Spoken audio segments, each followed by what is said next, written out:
Hello students, आज हम लोग चैप्टर 8 साइंस का जिसका नाम सेल स्ट्रक्चर एंड फंक्शन है, उसका first topic cell the basic unit, इसके बारे में पढ़ेंगे। लेकिन इस टॉपिक को पढ़ने से पहले कुछ हमें इसके बैकग्राउंड के बारे में पढ़ना पड़ेगा, तभी हमें सेल के बारे में और अच्छे से समझ में आएगा। प्यारे बच्चों, अब जैसा कि आप जानते हो कि हमारी अर्थ जो है वो एक प्लैनेट है और वो ऐसा यूनिक प्लैनेट है जिस पे जीवन पाया जाता है। इस पर वैरायटी ऑफ ऑर्गेनिज्म, कई वैरायटी के कई प्रकार के जीव मिलते हैं। ठीक है। Have you ever thought why these organism possess certain similarities and differences. लेकिन हम लोग हमेशा ये बात सोचते रहते हैं कि ये जीव जंतु एक दूसरे से कैसे अलग हैं और कैसे समान हैं। मतलब इनमें कुछ न कुछ समानताएं पाई जाती हैं और कुछ न कुछ अंतर पाया जाता है। ठीक है, तो आज हम लोग इन्हीं डिफरेंसेस के बारे में जानेंगे कि ये जितने अलग अलग तरह के जीव हैं इनमें क्या डिफरेंसेस होते हैं। प्यारे बच्चों, आप जीवों को देखोगे तो कुछ जीव आपको साइज़ में बहुत छोटे दिखाई देंगे, जैसे बैक्टीरिया ले लीजिए, फंजाई ले लीजिए। और कुछ जीव जो है वो मैक्रोस्कोपिक होते हैं, यानी बहुत बड़े साइज़ के होते हैं, जैसे प्लांट हो गए, एनिमल हो गए। ठीक है। इस तरह से हम देखते हैं कि जो जीव होते हैं, ऑर्गेनिज्म होते हैं, वो साइज़ के बेस पर भी एक दूसरे से डिफरेंट होते हैं। इसी तरह अपीयरेंस में भी जीव एक दूसरे से डिफरेंट होते हैं। जैसे आप हाथी देखिए, देखने में कितने बड़े साइज़ का लगता है ना, कितना हैवी लगता है। रैट देखिए कितना पिद्दी सा रहता है, छोटा सा। ह्यूमन बीइंग देखिए कितना हाइट का रहता है। उसी तरह बच्चा देखिए कितना छोटा सा रहता है। तो अपीयरेंस में भी, दिखने में भी हम डिफरेंस कर सकते हैं जीवों में। कलर में डिफरेंस कर सकते हैं। ठीक है, किसी की कलर बहुत ही वाइट होता है, किसी का डार्क होता है ना, किसी का बहुत ही डार्क होता है। इसी तरह हैबिटेट में भी हम देख सकते हैं कि कुछ जीव जो है वो ज़मीन पे रहते हैं, कुछ पानी में रहते हैं, कुछ एयर में रहते हैं, कोई पेड़ पे रहता है ना। तो इस तरह से हम पौधों में, जीवों में डिफरेंसेस देख सकते हैं। लेकिन इन सब में एक चीज़ बहुत कॉमन होती है। क्या चीज़ कॉमन होती है? आइए देखते हैं इस टॉपिक में। तो इन सब चीज़ों में एक चीज़ टॉपिक होता है कि ये सभी जो हैं, सभी जीव जो साइज़ में एक दूसरे से अलग हैं, कलर में अलग हैं, हैबिटेट में अलग हैं, है ना, अपीयरेंस में अलग हैं, इन सब में एक सिमिलरिटी कॉमन है। क्या कॉमन है? कि ये सभी जीव जो हैं वो सेल के बने होते हैं। ठीक है, तो वही आज का हमारा टॉपिक है, cell the basic unit of life. ठीक है, सभी जीवों में, सभी ऑर्गेनिज्म में एक सिमिलरिटी बहुत ही कॉमन होती है, और वो ये होती है कि सभी ऑर्गेनिज्म जो है वो सेल के बने होते हैं।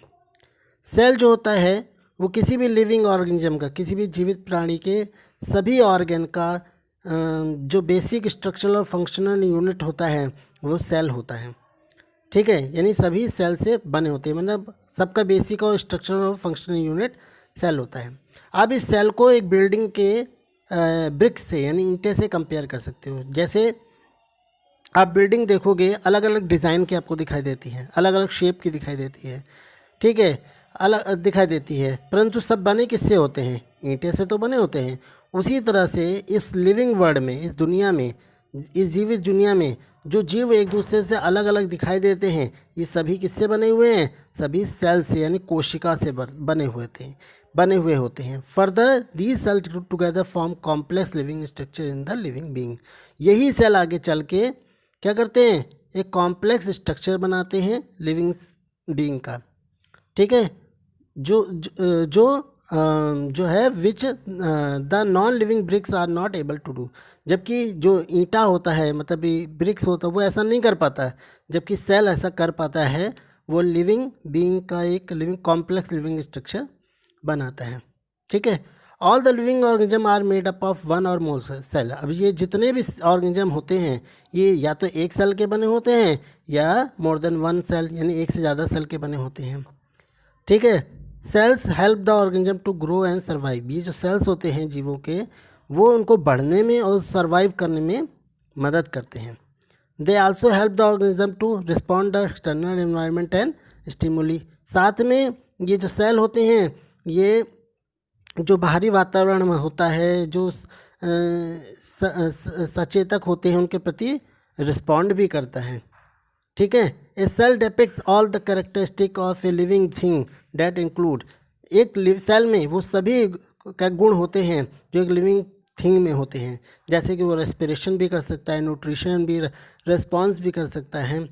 ठीक है, तो इस तरह से प्यारे बच्चों हमने देखा कि अलग अलग तरह के ऑर्गेनिज्म में अलग अलग तरह की विभिन्नताएँ होती हैं, लेकिन सब में एक चीज़ कॉमन होती है, वो होती है सभी सेल के बने होते हैं। तो सेल जो होता है किसी भी लिविंग ऑर्गेनिज्म के सभी ऑर्गन का फंक्शनल और बेसिक यूनिट होता है, स्ट्रक्चरल यूनिट होता है। सेल को हम बिल्डिंग के ईंटे से कंपेयर कर सकते हैं, जैसे बिल्डिंग अलग अलग शेप का, डिज़ाइन का होता है उसी तरह, लेकिन सब बने ईंटे से होते हैं, ब्रिक से होते हैं। उसी तरह से लिविंग वर्ल्ड में जीव तो एक दूसरे से अलग होते हैं, लेकिन सभी जीव, हर तरह के जीव एक कॉमन चीज़ सिमिलर होती है कि वो सेल के बने होते हैं। यही सेल आगे चल के कॉम्प्लेक्स स्ट्रक्चर, लिविंग स्ट्रक्चर बनाते हैं, जबकि नॉन लिविंग बीइंग्स ऐसा नहीं कर पाते हैं। जितनी भी ऑल लिविंग बीइंग ऑर्गेनिजम्स होते हैं वो एक या एक से ज़्यादा सेल के बने होते हैं, और ये सेल जो है ऑर्गेनिज्म को ग्रो और सर्वाइव करने में मदद करते हैं। ये जो ये ऑर्गेनिज्म होते हैं ये इनको एक्सटर्नल एनवायरनमेंट और स्टिमुली के प्रति रिस्पॉन्ड करने में मदद करते हैं। एक सेल जो होता है वो सभी कैरेक्टरिस्टिक रखता है जो एक लिविंग बीइंग में होते हैं, लिविंग थिंग में होते हैं। रेस्पिरेशन, न्यूट्रिशन, रिस्पॉन्स, ये सभी वो कर पाता है। अब आप सेल को देखना चाहो तो आप मुर्गी के अंडे को देखिए, वो एक सेल का, सिंगल सेल का एग्जाम्पल है। ठीक है, वो इतना साइज़ का होता है कि वो हमें दिखाई देता है, लेकिन हर सेल इतने साइज़ का नहीं होता है जो हमें दिखाई दे। उसको देखने के लिए माइक्रोस्कोप की आवश्यकता पड़ती है। ठीक है, तो इस तरह से प्यारे बच्चों आज का topic cell the basic unit of life ये यहीं पे समाप्त होता है। नेक्स्ट वीडियो में हम सेल की डिस्कवरी के बारे में पढ़ेंगे। बहुत बहुत धन्यवाद।